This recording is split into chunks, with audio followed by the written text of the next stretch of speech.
I'm thankful to God kasi He's been with me from first day until now.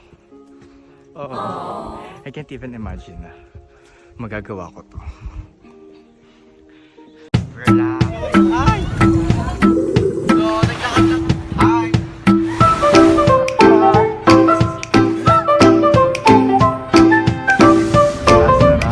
Hello everyone, welcome to Angie Vlogs.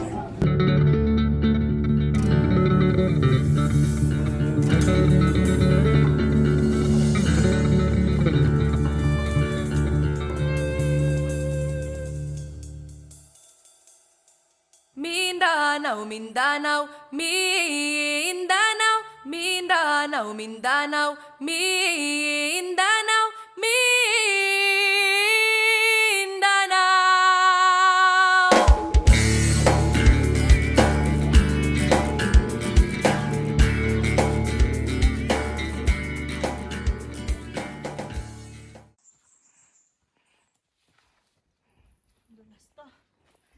Hi! So, solo trip tayo ngayon sa trail. Ang ating guide is natatanging ribbon na color orange. Malayo ang agwat natin sa nauna at malayo rin ang agwat natin sa susunod sa akin. Kapagod. I think we're only counting 4 hours pababa. What?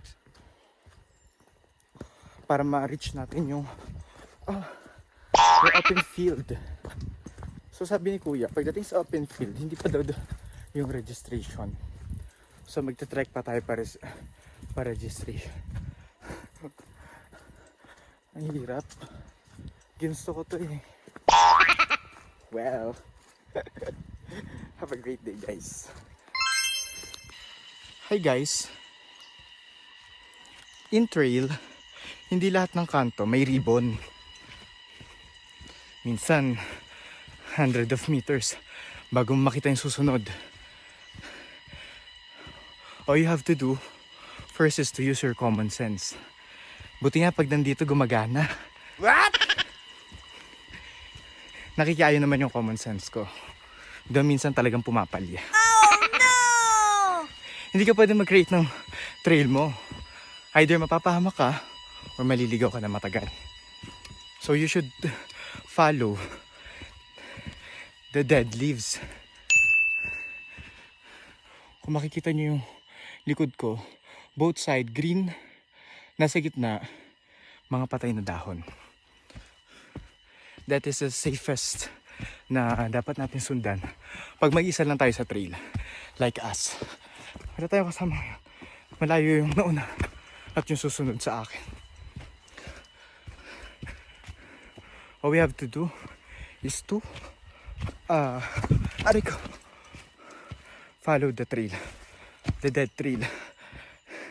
Kapagod. Ayan. Diba? 100 of meters bago tayo makakita ng sumunod. So, dapat alam mo yan. Kuya Kim. Bye. We're just counting 3 hours para makita na or makarating tayo rather sa open field. Then from open field, magwo-walk tayo to registration area. Then from registration area to jump off. Siguro plus 1 hour and 30 minutes.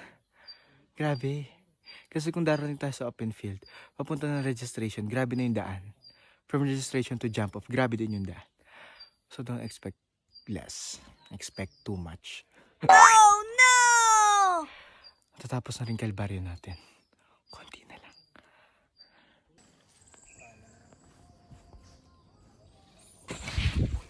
Aray ko. Sakto. Oh no! Nadulasan naman ako. Gagi. Ayun. Diba? Kuwang-kuwang sa video yung pagkadulas ko. Kanina, Muntikan ko na mahawakan yung alingatong.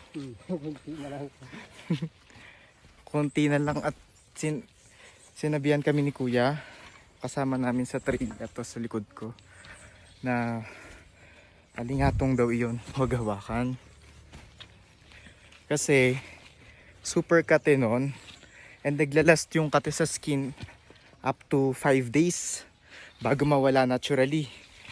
Then kahit hugasan mo siya hindi mawawala, lalo siyang lalala. So konti na lang siguro. Ay, kanina pa ako naglalakad. Siguro mga ilang oras na lang Kuya papunta ng drop off. Yan, Sa drop off po. Ilang oras na lang po. dito ha. Opo. Wala na. Pinapilo tayo. Okay. Siguro ilang minutes na lang yun. Dito. Yan sir, finish. Ay. Ligatan niya. Ito po. Oh, yan Ano ang po masakit. ulit? Yan talagang masakit yun oh. Yung pinakatangkay po. Ah. Ayan siya oh. Ay hindi ni. Ay ito. Ito lang. Yan. Alingatong. Ngayon ko lang nalaman yun ah.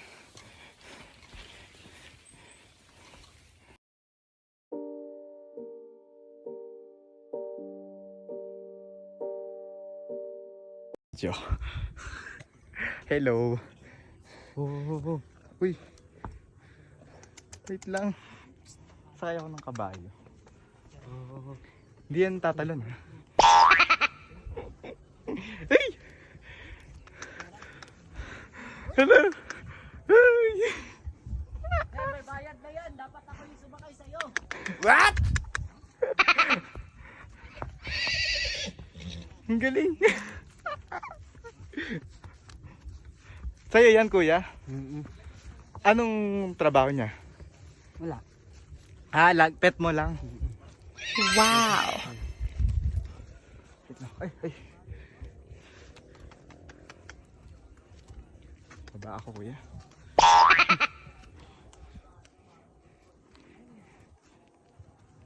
Tapos dito lang. Ay, taga dito lang kayo. Ito lang pumartahan namin. Ano po? Oo. Ito lang pumartahan namin. Ano yung muertahan? Tagalog? Pera. Ah. Ang galing. Hello. Anong pangalan niya? Pagaw. Bagaw? Pagaw. Pagaw. Ay, pagaw.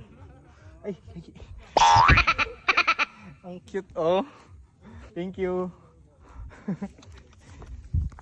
Guys, this is me Angelo and nandito na tayo sa tindahan. We're about to walk at least maximum of 1 hour para makapunta ng registration area then sa drop off. Doon kami galing. Tas ito yung view. Hi! As you can see at my background, it is cabbage ata. So ito potato and onion plantation. Diba? Siya ala. Tapos yung batang nakausap ko kanina, pangalan niya is AJ. He is a 15-year-old guy. And sabi ko, kung yung kabayo-bayo na yun is panghanap po. And he said, hindi po, alaga ko lang. Siya lang ng pet nila. Kabayo. Wow! So, gumagaang na yung loob ko. Kasi, 1 hour trek na lang. Ito, trekking na itong ginagawa natin. Seto carrots sa kabila. Iba-ibang tanim. So, ayun nga, going back. 1 hour trek na lang to registration and to jump off. Siguro 30 minutes. I'm thankful to God kasi He's been with me from first day until now. Oh, I can't even imagine na magagawa ko to. So hard, promise. Ang arte-arte ko, pero wala akong choice. Hindi humawak ng lupa, putik. Kasi kung hindi ako hahawak, mamamatay ako. Legit. Hindi siya OA. Kung hindi ko hawakin yung mga lumot sa bato, mahuhulog ako.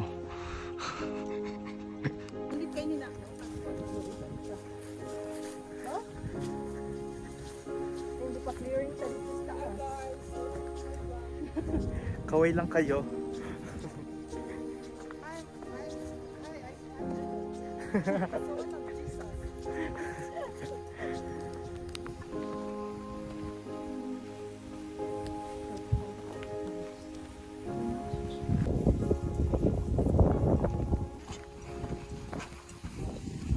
Ito na nga. After so many years. Diba? No. Papunta na kami sa registration area. So it means 0.1 na lang. 100% ng tapos. So ganun pa rin. After registration area, bababa kami ng sa Digos City. Ako lang pala. Tapos sila kasi ihatid na sa Davao City. Kukunin ko yung gamit ko dun sa friend ko. Yung mga unnecessary things na dalhin sa bundok, iniwan ko na. So, dito na tayo. Thank you Lord, thank you Lord, thank you Lord.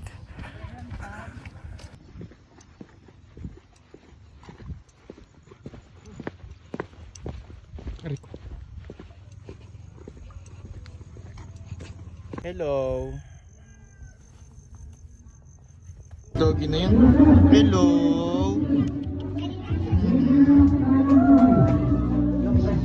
Hi. Please subscribe to my YouTube channel. Congratulations to us. Congrats Lan and Del. Thank you for accommodating me. Tapos na Dito po. na po nagtatapos yung video na to. So please subscribe to my YouTube channel. Written below. Thank you Lord. Tapos na ang apo.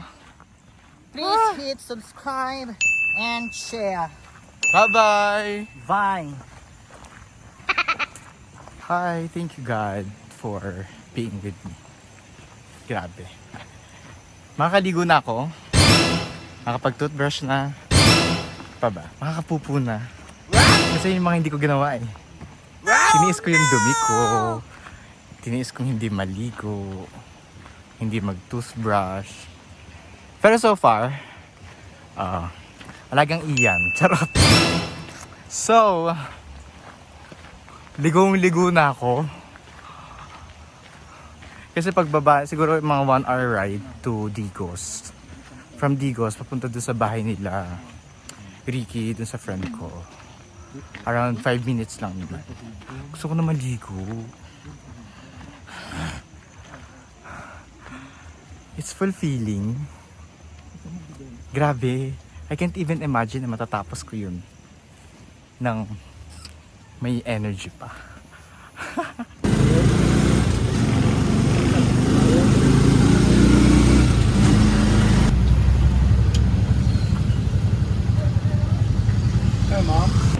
Hi guys, good day. We are now here at Digos and we're about to go to Davao City. So approximately maximum of 1 hour and 30 minutes ride using bus. So see you there.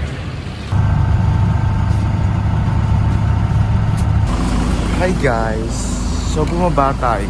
Alam, nag-moist yung salamin. Bumaba tayo sa bus for quarantine and checkpoint from Davao del Sur to Davao City.